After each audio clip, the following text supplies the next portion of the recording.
Ladies and gentlemen, good day and welcome to the Q3 FY22 earnings conference call of Barbeque Nation, hosted by Ambit Capital. As a reminder, all participant lines will be in the listen-only mode, and there will be an opportunity for you to ask questions after the presentation concludes. Should you need assistance during the conference call, please signal an operator by pressing star then 0 on your touchtone phone. Please note that this conference is being recorded. I now hand the conference over to Mr. Ashish Kanodia from Ambit Capital. Thank you, and over to you, sir.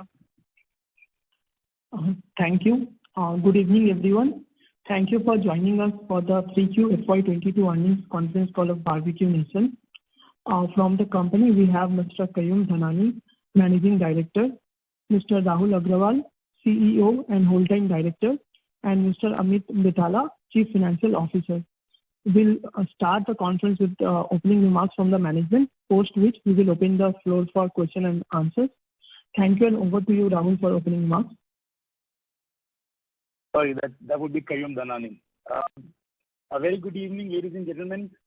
I take the pleasure in welcoming you to Q3 FY22 conference call of Barbeque Nation. Post the onset of COVID-19, Q3 was particularly the first quarter with minimum dining operating restrictions. I'm happy and proud to announce that in this quarter, our company has delivered highest ever quarterly sales of rupees 287 crores and highest quarterly EBITDA of INR 70 crores. Our dining segment sales have crossed the sales during the pre-COVID period of Q3 FY20. Our delivery segment has also continued to deliver strong year-on-year growth. Our network expansion plan is on track.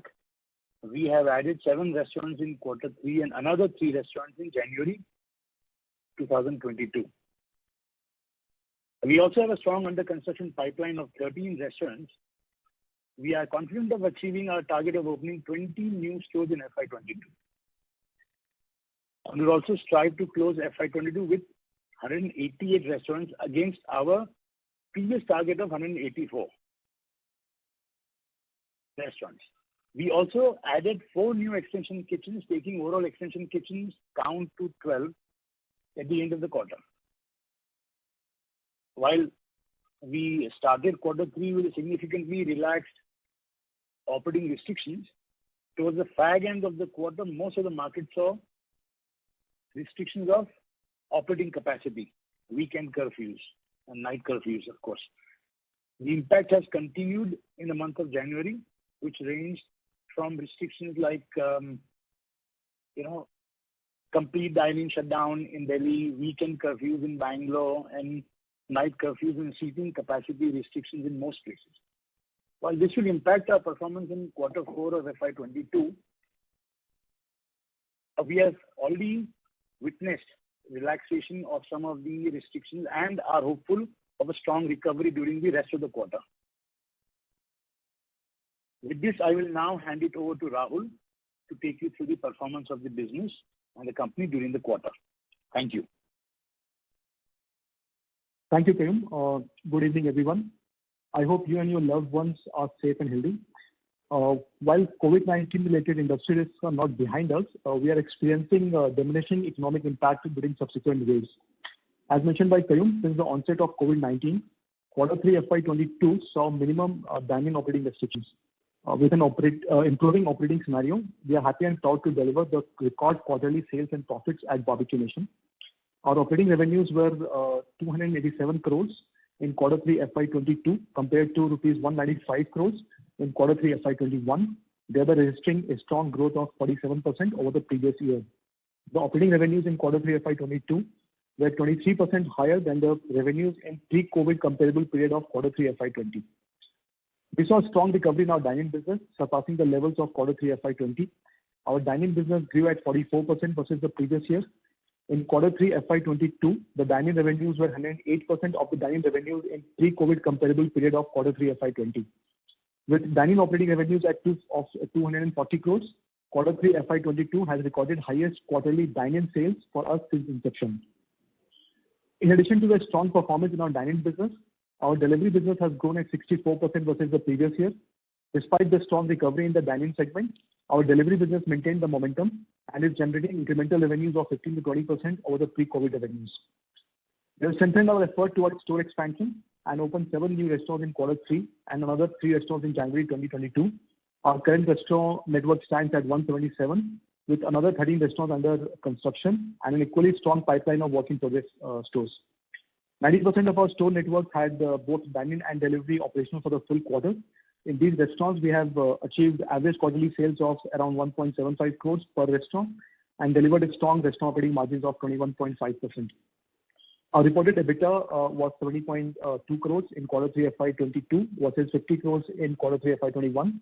Without the impact of Ind AS 116, in Q3 FY22, EBITDA was approximately 44 crores and PAT was 18.3 crores with an EBITDA margin of 15.4% and PAT margin of 6.4%.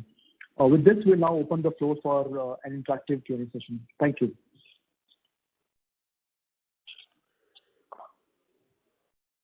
Can we open for Q&A, sir? Yes, we're okay. Thank you very much. We will now begin the question and answer session. Anyone who wishes to ask a question may press star and 1 on their touchtone telephone.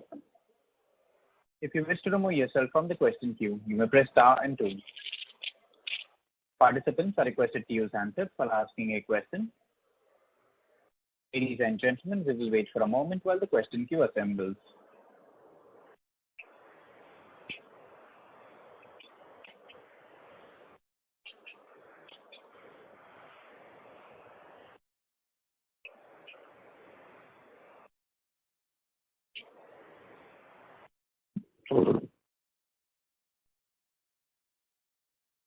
The first question is from the line of Prakash Kapadia from Anived Portfolio Managers. Please go ahead. Yeah, thanks for the opportunity. There are a couple of questions from my end. What trends are we seeing on raw material cost and freight cost, and how are we managing it in the current scenario? Have there been price hikes? If you could give some sense on pricing changes done on a year-to-date basis. Secondly, on delivery sales, we have plans to double it next year. So, what kind of SKUs and price points are going to drive this? And directionally, from this 15-16% of sales, should we expect like a 25% contribution in 2-3 years? And also in delivery sales, if you could comment on average billing size changes, if any, over the last 3-4 quarters, that'll be helpful. Thanks. Right. Thank you. So on the raw material side, yes, we are seeing unprecedented inflation, especially on the meat prices. Things like prawn, mutton, we are seeing inflation that we're not seeing in the past. And like any other business, we have also taken some price hike. In the quarter, this quarter versus the previous year same quarter, we have approximately 5 to 6% price hike on the overall portfolio level, right? There are some outlets, obviously, we also corrected the price based on what the market feedback is, but on a portfolio level, you would see 5 to 6% price hike. So that's on the raw material side. On the delivery side, we have said in last year FY21 that FY22 would strive to grow our business by 2x. And we have already achieved that target in the first 9 months of this financial year. Right. What we expect is that we have hopefully closed this year at almost 200 crores of delivery sales, which if you look at the pre-COVID period, it was around 28 or 9 crores. So very happy to see the incremental business that we added from delivery in the post-COVID scenario. Going forward, I think every year doubling from this is not possible, and we don't plan to do that. But my expectation is we should deliver pretty much 20-25% growth on the delivery portfolio now. And the way to look at it is what we are very happy about is if you look at our delivery business, despite the way our dine-in business has recovered, our delivery business has pretty much maintained that momentum. And now my expectation is this business would range between 15 to 20% of the overall all top line. Also, the business is very young. We practically started it during COVID time, and we are in the second year of this business.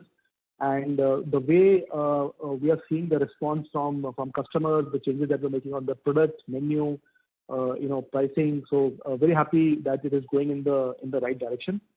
In terms of other parameters, our delivery business is largely driven by box sales, which is Barbeque in a box, which is a high APC product. So overall blended APC that we generate is pretty much 1.8 to 2x of the industry, and that helps us to give that superior economics also on the delivery side.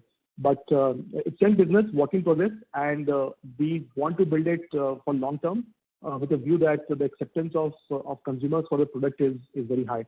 So focus is more on product and profitability and sales.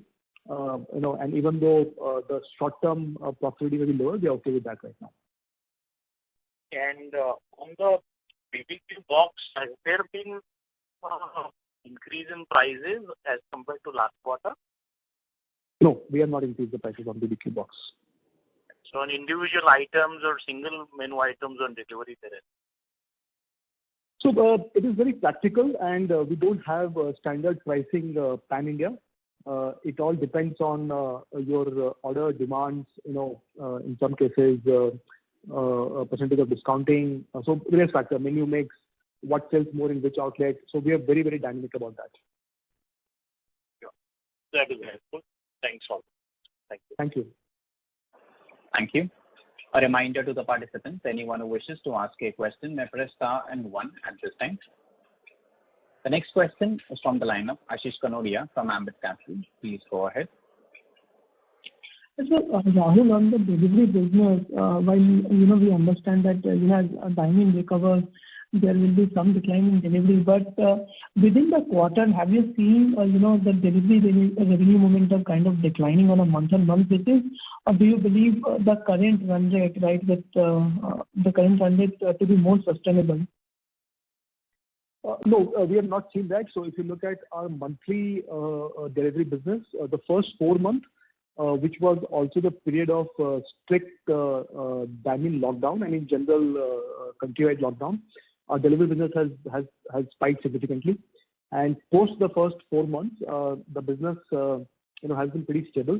In fact, towards the end of last quarter, we also started to see some spike in that business. So I think what we have achieved in our delivery business is a very stable number now, in addition to the recovery in the dining segment.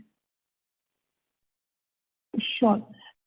Secondly, in terms of gross margin, so you talked about price hikes, but was there some element? So when we look at gross margin improvement both YOY and sequentially, was it also partially driven through higher share of dining? And secondly, as we enter into 4Q, RM inflation seems to remain at a higher level. So do you see any risk to gross margin, or do you believe the price hikes which have been taken is adequate enough to kind of mitigate the risk of RM inflation? So I don't think we need to take any more price hike in our business now. I think whatever inflation pricing we need to take, we have taken. And this obviously comes with a caveat that there should not be any more significant hikes in raw material. In fact, in some cases, we're also seeing some marginal dip. Some of the global supply chain or things that we import from outside, those have started to marginally ease up, and we're also building up our inventories for that. So I don't expect more price hike. Regarding your question on delivery versus dining mix, and because of that gross margin improving, I think the mix between last year versus this year has been pretty much stable. So that has not impacted our gross margin. But what has happened is that as delivery business is maturing, we have also becoming more efficient in our food cost in delivery business. So to that extent, the delivery business in quarter 3 last year versus quarter 3 now, there is a reduction in the food cost. So that has impacted positively for us. Sure. Just last bookkeeping question before I go on to the queue. What was the operating cash flows which we have generated during the quarter? And I assume that there is no debt on the balance sheet. So is that understanding correct? And also, if you can share what is the net cash balance at the end of 3Q? So operating cash is around 45 crores for the quarter. Our cash balance is approximately 115 crores.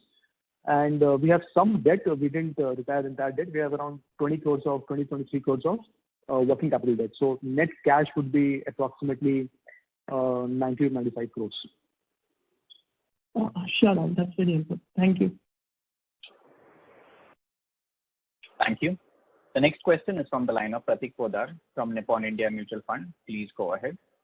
Hey, hi, Rahul. Just curious, you've added extension kitchens this quarter, and then you made a comment that you have not seen month-on-month decline in sales of delivery. But on a per extension counter, you would have, right? Is that a fair understanding? Yes. If you add extension kitchen to the overall count, then you will see marginal. But overall extension kitchen that we had on average in the entire quarter was 10 out of total restaurant network of say 170. So yeah, to the extent 4-5%, you would say there will be decline on a per average basis. Okay. And quickly, just wanted to check, you have this delivery business in the last 6-9 months, you would have gained some insight. Can you just talk about what's the occasion? Why does a person order from Barbeque? Order Barbeque as a box? So it is again a group eating product. So if there is a family of 4, one Barbeque in a box product is good for them, and that drives typically the weekday demand. In case of some office get-togethers, we are seeing boxes orders of say in a range of between 2 to 5.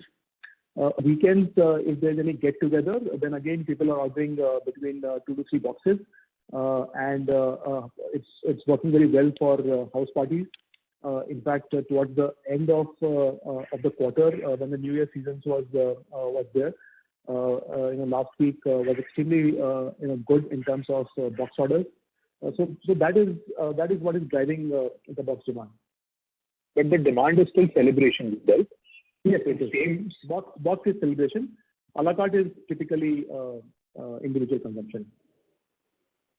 Okay. Got it. And just also wanted to check with you if you can give a split between box and a la carte. Is it possible, or you would not like to display? Would not like to give that. Got it. Thanks. I'll come back in the question. Thank you. Thank you. The next question is from the line of Manish Podar from Nippon India AIF. Please go ahead. Yeah. I just wanted to get your thoughts now. Let's say for store opening, how are you seeing the environment? Anything on rentals? Do you want to press the pedal and probably increase the store count addition for next year, given how, let's say, the COVID was in third wave? Yes, actually we already done that. So if you look at our store counts, we have added 2 in quarter 1, 2 in quarter 2, and then now 7 in quarter 3. And in this quarter, January we have already added 3.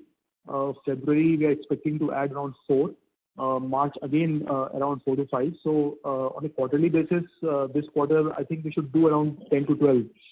And some may slip to first week of April, but the construction pipeline is very strong. And so we are seeing that our timeline from the site coming inside the system to commercial launch is pretty long, which is around 4 to 5 months. So after quarter 2, when the COVID related things went out, we have been building up our pipeline very strongly. And in the commercial rental, the kind of sites that we look at, which is not prime real estate, prime high street, high rental sites, we are seeing a good attraction, and I think the market rentals that we are getting is justified, and to that extent we are also speeding up our store opening. Okay, just one more, Rahul. So any idea, let's say, the terms which we now get for delivery, how would that stack up with, let's say, larger QSR players? Or would it be similar? Difficult to say. I am not privy to the exact terms of that, but I would tend to believe that they're similar. Let's say in terms of both variables, the data and let's say the take rate. No, I won't be able to comment on that. Okay, fair enough. Thank you so much. Thank you. Thank you. The next question is from the line of Harit Kapoor from Investec. Please go ahead. Yeah, hi, good evening, Rahul, and congrats on excellent numbers. I just had 2 or 3 questions. On the margin side, this quarter you've done a 15.4, and this is in spite of the fact that, the early part of the quarter was still a bit, kind of half in terms of the way openings happened. I just wanted to get your sense on in a quarter where, you're not full throttle and you still achieve such margins. Does that provide you greater visibility into fiscal year 23, which will probably be given the current situation, be literally a normal quarter? So is that something that we build, like a 15% plus kind of a number for FY23, or you think there are headwinds to that given the mix on delivery or even the inflation? So I think we should be able to do that, and I'm positive, more positive now than I was earlier. Right. If you look at broad components, I think on gross margin, I'm not so worried. There are measures being taken to work on your food costs, and that will tend to give you results. On the employee cost, we are pretty sorted, and we also seen good whatever work we have done over last 1.5 years during the COVID times has shown results in this quarter. And other costs are pretty much also in check. In fact, what I'm slightly optimistic about, and obviously time will tell that, is further improvement in our dine-in business. If you look at this quarter also, towards the fag end of December, we started to see some restrictions coming, and that also matched with the celebration, right? So most of the restaurant industry makes good amount of business during the last week of the year, right? And that helps, and that we started to saw slightly declining, both from the customer sentiment perspective, which is they want to go out, and also from some restrictions they started coming in places like Bombay and Delhi and key markets. So to that extent, I think there is some upside also, hopefully should come in our dine-in business. And also during the quarter, while there were some talks of corporate coming back, when the Omicron wave started hitting the world, most of the large corporates again retracted back from opening up full throttle. So once that comes back and corporate comes back, there should also be an upside on the top line, and a mix of those two should help us to meet that 15% plus EBITDA margin benchmark. No, that's great to hear. The second question is on Toscano. So I missed the first 5 minutes. I'm not sure if you answered this already, but the investment of 17 odd crore, is that a signal that you're going to go a bit quicker in terms of expansions there?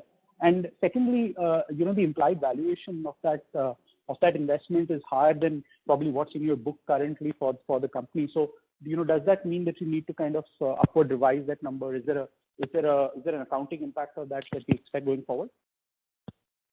No, so one, the investment is done at a post money value of around 88 crores.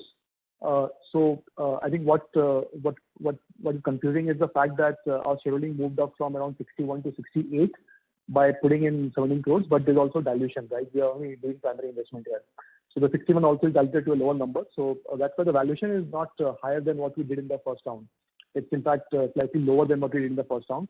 We are a strong believer in this business, and we are also wanting to consolidate our position in this and invest for the growth.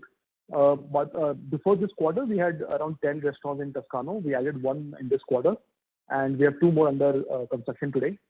And over the period of next 2 years, we are expecting to take this from say 13 outlets to anywhere between 20 to 25.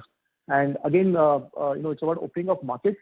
We have opened up, apart from Bangalore, Chennai, Pune. We want to also do inroads into Bombay, hopefully in the next financial year.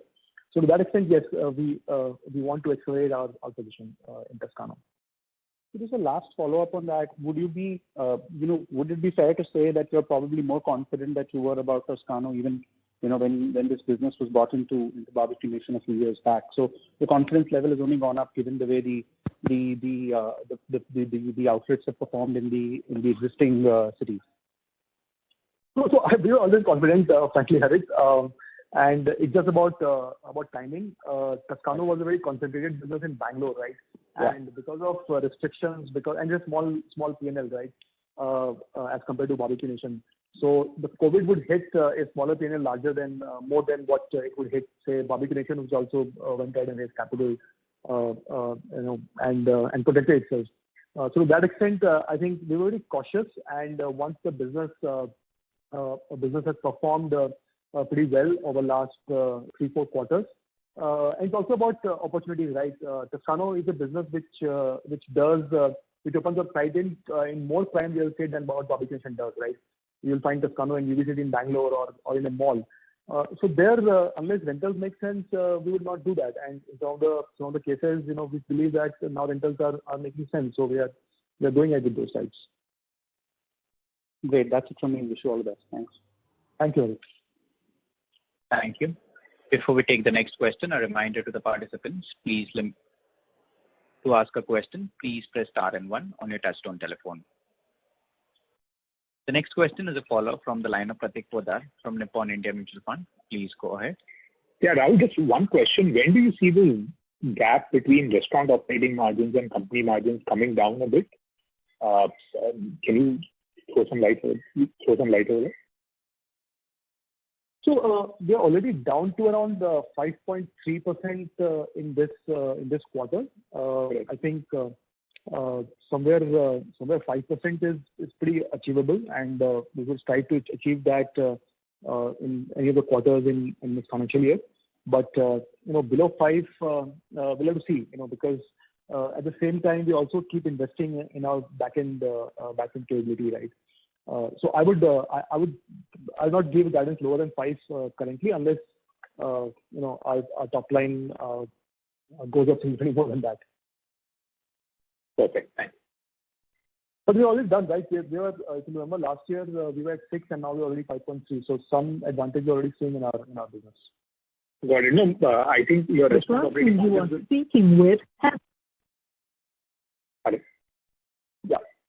No, your restaurant operating margins will also move up, right? Because this quarter it's not a normalized one because some of your stores were not fully operational, right? Which is what you have highlighted in your presentation. They were partly operational. So to that extent, I understand what you're trying to say. Right. Also, the maturity profile of new stores. So that is something that you should keep in. Yeah. Yeah. Got it. Thanks. Thank you. A reminder to the participants, anyone who wishes to ask a question may press star and 1. The next question is from the line of Dhruv Daria from Motilal Oswal. Please go ahead.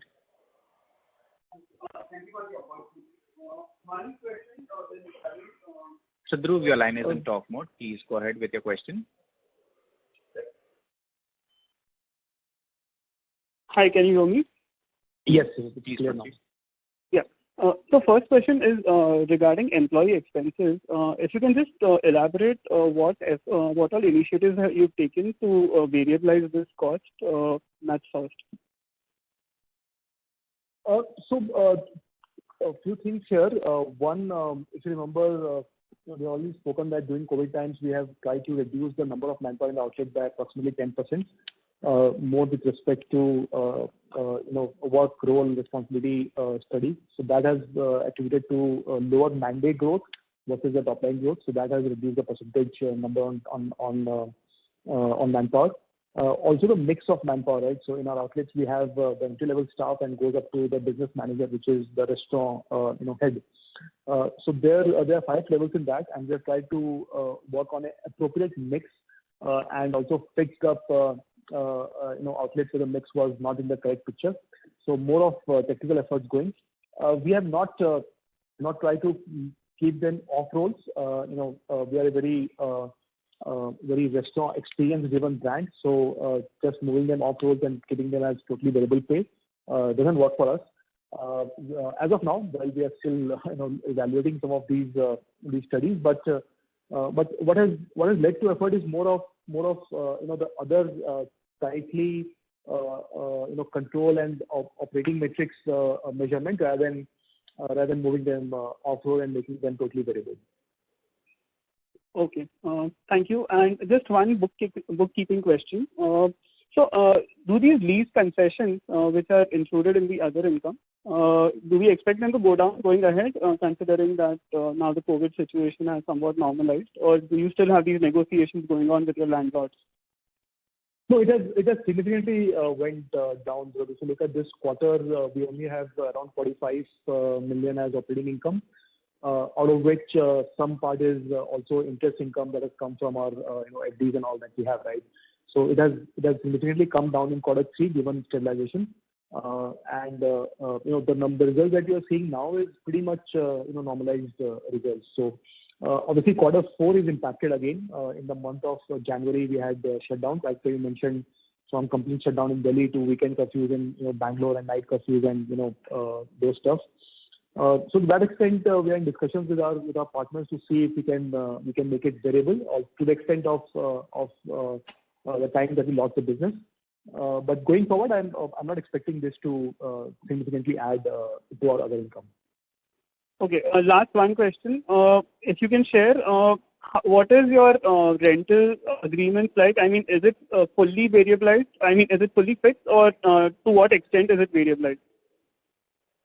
No, this is very very flexible. So we have fully fixed contracts also. We have very few contracts which are also fully variable cost, and some contracts have both minimum guarantee and some revenue share. But large part of our portfolio would be fixed rental model. Okay. Thank you very much. Thank you. A reminder to the participants, anyone who wishes to ask a question may press star and 1. The next question is from the line of Ashish Kanodia from Ambit Capital. Please go ahead. Rahul, just 2 questions. One, I think you talked about your store aspirations for Toscano. In terms of Barbeque, what is the number of stores which you are looking to open next year? And second, in terms of extension kitchen, I understand it might still be at a very nascent stage. But is there a pipeline or a thought process that the number of extension kitchen which we want to open in the next 1 or 2 years? So overall, in terms of total restaurant count, we want to add between 35 to 40 stores every year over the period of next 3 years, and try and take the count to around 300 by FY25. So that's on the overall count, and the mix between Toscano and Barbeque Nation would be very opportunistic driven decision. If we get good sites in Toscano, I will not shy away from doing say 2-3 sites in a quarter also. And if we don't get good sites, then I'll not do maybe not even a single site in a quarter, right? On the extension kitchen, we already have around 12 now. Another 4 5 we plan to add this quarter. And then we want to see, it's very young, like you said, very nascent right now, not even more than 7-8 months. So I need to comment on that, but after looking at a portfolio of say 15-16, analyzing it, looking at a few cuts, then we will try and see whether we want to take it ahead or not. Or how do you want to take it ahead? Sure. And this 35 to 40 stores and the roadmap with 300, does this also include any store expansion in international market, or do you believe that there's no plan to open stores in the international market? Yeah, so I think it will include. We are very happy with our performance in the international market. In fact, quarter 3, we have done more than 20% EBITDA margin at corporate level in international market. And on a top line basis also, on the same store basis, they have delivered SSSGs of upwards of 35%. So now it is generating adequate cash, and we are accumulating that in that market, and we would try to invest that there. But in terms of proportion, out of say 30, 35, 40, we won't do more than maybe 1 or 2 in the international market, right? It won't be that. So it will be less than, I would say, 5% of expansion in that market. Okay, just on the international market, right? Because we did not have a great history when we were expanding. So just want to understand a bit deeper here that first, what's the thought process in terms of incremental cash deployment? So when you think about opening 1 or 2 stores, will it be only restricted from the funds which your existing stores in the international markets are a kind of generating, or if there is an opportunity maybe in terms of good sites and all, and if there is a need, you'd invest in those international markets from India as well? Yeah. So look, yes, we had a bad experience with international market almost 2.5 years back, and like we have always said, we have worked towards improving our performance, and we have now consistently delivered more than double-digit EBITDA margins over last 5 to 6 quarters. So I think our business in international market is very positive, and we're very disciplined despite the performance to not take up any side there. There's definitely very selective opportunity that will come, and the payback periods in some of these are pretty similar to what we see in India, right? So the decision-making lens is only from the fact that is the payback period justified, and is it similar to what you see in India? And if the answer is yes, we want to grow that. So that is one part of the international strategy. The second part also is, over a bit of time, and if your bandwidth permits, you will see how do you expand your international markets into a low-cost model, franchising model, or any other model, right? Today, I think our hands are full with expansion in India. But selectively we would also add 1 or 2 in that market. Will it become say more than double-digit percentage of our total? I don't see that happening in the near future. Sure. And just last bit on both employee cost and other expenses. You talked about that there is a reduction in, I think, 10% in terms of headcount. But now when I look at the monthly run rate of both employee cost as well as other expenses, so employee cost this quarter was close to 56 crores. Last quarter, a quarter before that, it was around 46 crores. So and when we look at FY20 full year numbers, right, the total employee cost was around 200 crores.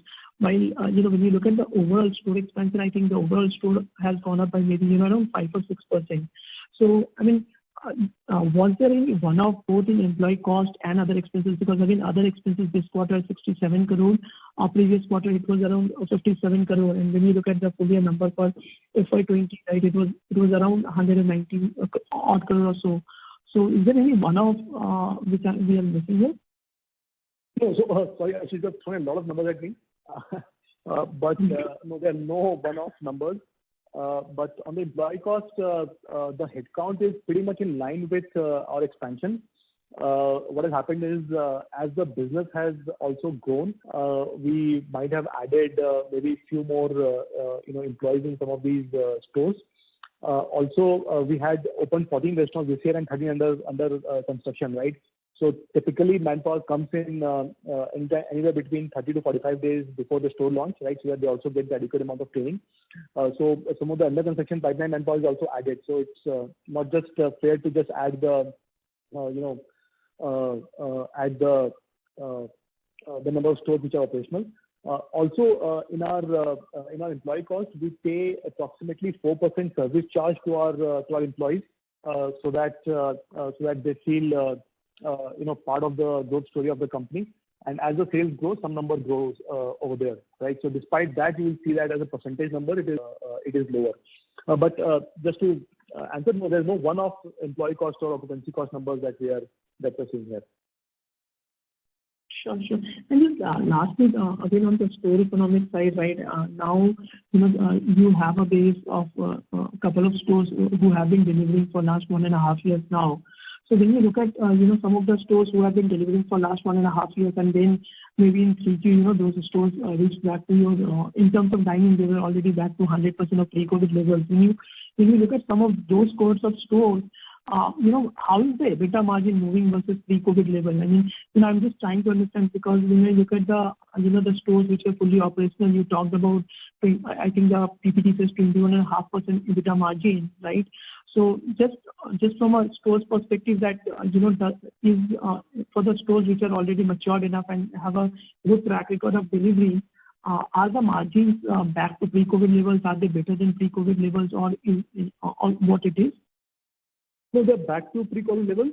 If you look at blended margins on a standalone India basis, we are pretty much similar at around 21-22%, right? And that's what we have done currently on a fully operational stores.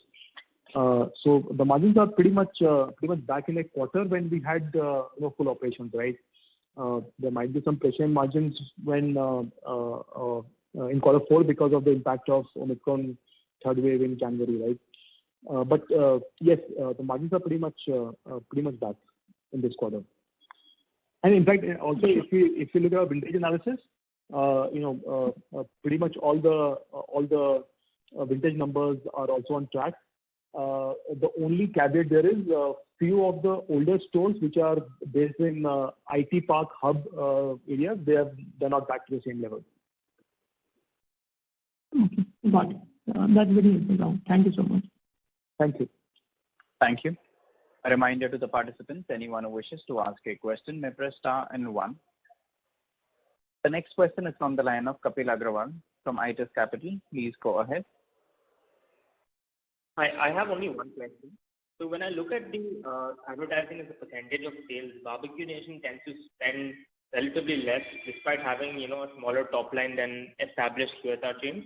So what is the thought process behind this move? And if you're looking to scale to newer cities and penetrate more into the population, doesn't this serve as a little bit of a competitive disadvantage? So could you give some clarity on this, please? Yeah, so thank you, Kapil. Look, the Barbeque Nation brand has always relied on word of mouth advertising than ATL or BTL marketing. Over the last 15 years, if you look at our data, we have not spent more than say 1 or 1.5 percentage point of top line on this. We believe in investing back in our consumers and our guests. We believe in giving them a great experience at the outlet and invest some money in that. And we believe that once our guests are happy, they will go back and talk about it, and the business will actually happen. And we have a very good metrics called guest satisfaction index, where we call back 20% of guests every day and take the feedback. And I'm happy to say that quarter 3, our guest satisfaction index numbers were the best COVID environment. So consciously we don't want to and don't need to also invest in advertising. Having said that, as the P&L is now growing larger, obviously some of the benefits of now advertising can help us, and that would help us more on low demand days, which is weekdays, say Monday or Tuesday or Thursdays, and very tactically we are spending money on that, and we don't need to, I think, do more than that as of now. Understood. Thank you. Thank you, Kapil. Thank you. The next question is from the line of Susmit Patodia from Motilal Oswal AMC. Please go ahead. Hi, Rahul. Congratulations on a great set of numbers. Rahul, the full restaurant. Mr. Patodia, your voice is breaking up, so if you can speak closer to the answer, please. Hello? Hello. So the full ops data that you've given on average quarterly revenue per outlet at 1.7 crores. Is this what you would expect to be the full throttle, or you think there is some seasonality? So should we think about a full ops restaurant of Barbeque generating 7 crores of sales a year? Yeah, it should. And typically in quarter 3 we have seasonality. But in this quarter, you would have lost a few days also, right? Yes, that's what I'm saying. So in this quarter, we had lost actually few prime days towards the fag end of December. And also, this quarter, we have not seen the corporates coming. It used to happen pre-COVID, right? So with both the impact, I think I tend to believe that the seasonality impact is not there in quarter three, which we typically see in a pre-COVID environment. Got it. Okay. So just if I were to think about FY25, where you have said 300 restaurants. So the potential of that 300 restaurants could be 2,000 to 2,100 crores of sales, because this includes delivery, right? So, yes, this includes delivery. Yeah. So, okay. And somebody asked this question earlier. The gap between restaurant margin and corporate margin, will that fall at a similar pace of 50-60 basis points for every additional, let's say, 100 crores of revenue? Or you think it stops? No, I think 50-60 will be a bit more optimistic. I think as we grow larger, there may be some other management costs that might come in. So I would model not more than not less than, I would say, 5%. I think that's a very comfortable number. And while we obviously strive to bring it down to around 4.5, but as of now, I think 5% number is a decent number. And what last question, Rahul, what is the net cash position now at the end of 9 months? So we have cash of around 115 odd crores, and we have some debt of around 23 odd crores. So net cash would be around 91, 92. This is after the Red Apple, that Toscano stake increase? No, Toscano stake increase will happen this quarter. This quarter. Okay, so I need to deduct that for about 12 crores from that. Yeah, but that money also is going for expansion and will be part of subsidy, right? Okay. Yeah. Fair enough. Okay, great. Thank you so much and all the best. Thank you. Thank you. Thank you. The next question is from the line of Samir Gupta from IIFL. Please go ahead. Hi, sir, and thanks for taking my question. Just joined a little late, so apologies if this is asked before. So dine-in recovery at 108% level, can I also know what it would be at a per store level? So basically just dividing the per number of stores in the base. Yeah, so at per store level, we are at par with what we did in the same quarter of FY20. Okay, so there's no growth. Yeah, so it is, when I said par, yes. Okay, thanks. That's it from me. Thanks, sir. Thank you. Thank you. The next question is from the line of Sher Singh Yadav from Moneylife. Please go ahead. Good evening, sir. Sir, I just wanted to ask about the status of these corporate clients. Are they coming back, and to what extent? No, initial part of the quarter, we were hearing news of some large corporates coming back, but towards the end of November, early December, with the news of Omicron spreading around the world, we again some of these plans of these large corporates have been postponed, and we still don't see large corporates around in our restaurants as much as we used to see pre-COVID. Mm-hmm. And sir, what is the margin right now for the extended kitchens? You had given a target of around 15 to 16%. So what do you think? Where is the margin right now? So a very young business and it's evolving, but it is pretty much at the same status as last quarter. We also said that as we will work on our top line growth in extension kitchens, and then it will these margins will come in. And this is very new, around less than 6 months old. So we should wait and see how this evolves. And also very small portion of our overall business too, right? Okay, sir. And what about the status of Toscano extended kitchens? They were about to be open. Sorry, they were about to? I missed the last part. They were about to be open, no? You said that in the last phone call, I think. Toscano extended kitchen, sir. So we added one Toscano extended kitchen this quarter. Okay. Okay. Okay. Thank you, sir. Thank you. Thank you. As there are no further questions, I now hand the conference over to the management for closing comments. Over to you, sir. So thank you all for joining. We had a record, sales and profit quarter this time, and would strive to achieve better numbers as we move ahead, and as the impact of subsequent waves also subsides. We are hopeful of the large India opportunity that we see, and we'll look forward to interacting with you more in subsequent quarters. Thank you very much. Thank you, Ashish and Ambit team, for organizing this. Thank you. Thank you. Ladies and gentlemen, on behalf of Ambit Capital, that concludes this conference. We thank you all for joining us, and you may now disconnect your lines.